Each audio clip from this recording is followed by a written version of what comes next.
On va étudier dans cette séance la fonction cosinus hyperbolique qui est définie par, quel que soit x appartenant à R, cosinus hyperbolique de x, qu'on peut noter comme ça aussi, ch de x, par exponentielle de x plus exponentielle de moins x sur 2. Donc la première chose qu'on va faire, c'est étudier la parité de cette fonction. Alors on constate que quel que soit x appartenant à R, moins x appartient aussi à R, et que si je calcule le cosinus hyperbolique de moins x, je vais obtenir exponentielle de moins x plus exponentielle de moins x, c'est-à-dire exponentielle de x sur 2, et donc ça, c'est exactement cosinus hyperbolique de x. Donc là, ce qu'on peut dire, c'est que la fonction cosinus hyperbolique est paire, et du coup, le domaine d'étude de cette fonction, on va le restreindre à 0 plus l'infini. Ensuite, on va passer à l'étude de la continuité et de la dérivabilité de cette fonction. Donc, on peut dire que quel que soit x appartenant à 0 plus l'infini, les fonctions qui a x associe exponentielle de x et x associe exponentielle de moins x sont continues et dérivables sur R. Et là, on va se restreindre à 0 et plus l'infini. Continu et dérivable sur 0 plus l'infini. Et donc, par d'abord composition et combinaison linéaire des deux fonctions, la fonction ch est continue et dérivable sur 0 plus l'infini.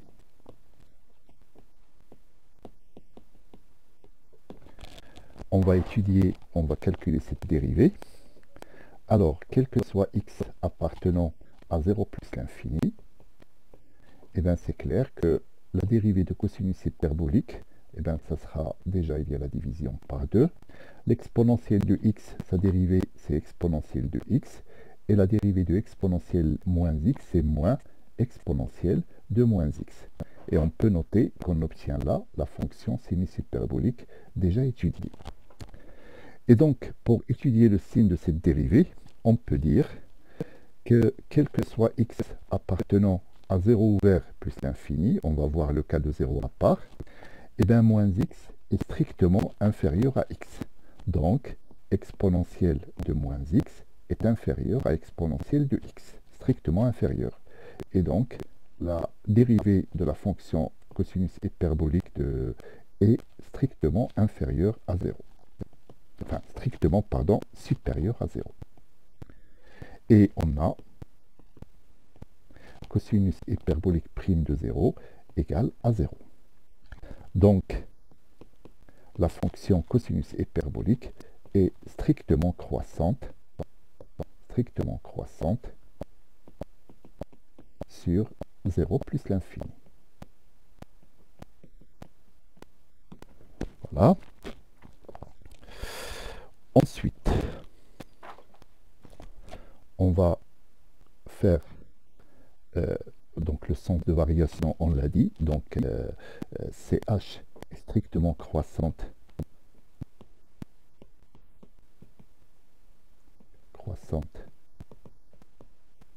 sur 0 plus l'infini.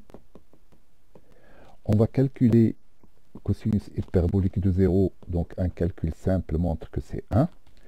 Et puis après, pour les limites, je sais que la limite, lorsque x tend vers plus l'infini de exponentielle de x, c'est plus l'infini.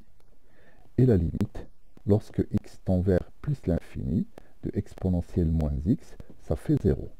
Donc, la limite, lorsque x tend vers plus l'infini de ch de x est égale à plus l'infini. Et du coup, on peut faire le tableau de variation de la fonction. Donc là, j'ai le tableau, j'ai x, ch' de x, et puis les variations de la fonction ch. Donc là, j'ai 0 plus l'infini. Et du coup, sur cet intervalle, la dérivée est strictement positive, donc la fonction est strictement croissante et qui va de 1 jusqu'à plus l'infini. Et je peux dire que ch de 0 plus l'infini égale à 1 à l'intervalle 1 plus l'infini. Et donc, on va maintenant s'intéresser à la fonction réciproque de cette fonction. Donc, ce qu'on peut dire déjà, c'est que ch est strictement croissante et d'abord continue, ça on ne doit pas l'oublier, et continue est strictement croissante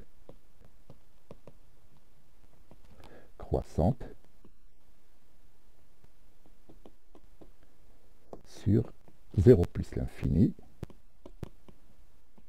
avec ch de 0 plus l'infini égale à 1 plus l'infini. Donc, d'après le corollaire du théorème, théorème des valeurs intermédiaires, je peux dire que ch va établir une bijection entre 0 plus l'infini et 1 plus l'infini. Et ch admet une fonction réciproque,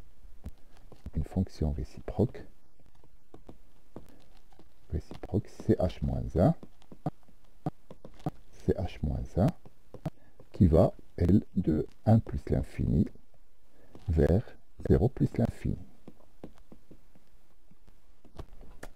Et donc l'objectif maintenant, c'est de trouver l'expression de cette fonction. Et du coup, on va prendre x, soit x appartenant à 1 plus l'infini. Et on va essayer de trouver l'image. On va essayer de trouver l'image de x par la fonction réciproque de ch. Donc on va l'appeler pour le moment y. Et donc comme d'habitude, ch-1 de x égale y, si seulement si, ch de y égale à x. Et donc ça c'est équivalent à dire que exponentielle de y plus exponentielle de moins y sur 2 égale à x. Et donc ça c'est équivalent à dire que exponentielle de y plus 1 sur exponentielle de y, donc l'exponentielle de moins y, on va l'écrire sous cette forme-là, égale à 2x. Et donc ça, c'est équivalent à dire, quand on va mettre au même dénominateur, exponentielle de y au carré, moins 2x exponentielle de y, plus 1 égale 0. Donc cette équation qu'on va chercher à résoudre, on va l'appeler l'équation E. Et du coup, pour la résoudre, on pose grand y est égal à exponentielle de y. Alors bien sûr, petit y est supérieur à 0, puisqu'on cherche une solution dans 0 plus l'infini. Donc, ça veut dire que grand y est strictement supérieur à 1. Alors, même je vais nuancer, dire y supérieur ou égal à 0. Donc, grand y sera supérieur ou égal à 1. Donc on cherche une solution de cette équation avec ces conditions-là. Et donc en posant grand y est égal à e de y, l'équation E devient y au carré moins 2xy plus 1 égale 0, qui est une simple équation du second degré. Alors pour la résoudre, on va calculer delta. Et donc delta, un calcul simple montre c'est 4x au carré moins 4, qui est égal aussi à 4x au carré moins 1. Alors je sais au départ que x est supérieur ou égal à 1. Donc ce delta est supérieur ou égal à 0. Et du coup, je vais distinguer deux cas. Le premier cas, lorsque x égale 1, le delta égale à 0. Et donc l'équation E' admet une solution unique,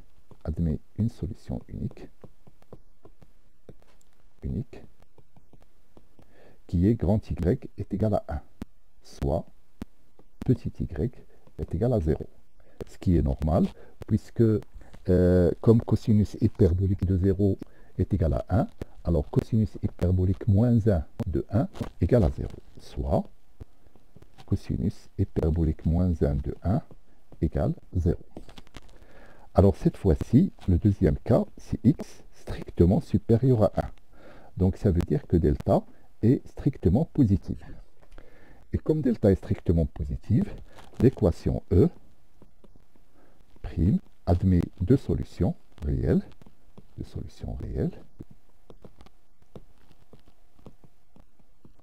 qui sont y1 égale. Alors je vais un petit peu détailler le calcul de y1, 2x plus racine de delta, c'est-à-dire racine de x au carré moins 1, et ça c'est un sens puisque x au carré est strictement supérieur à 1, donc x au carré moins 1.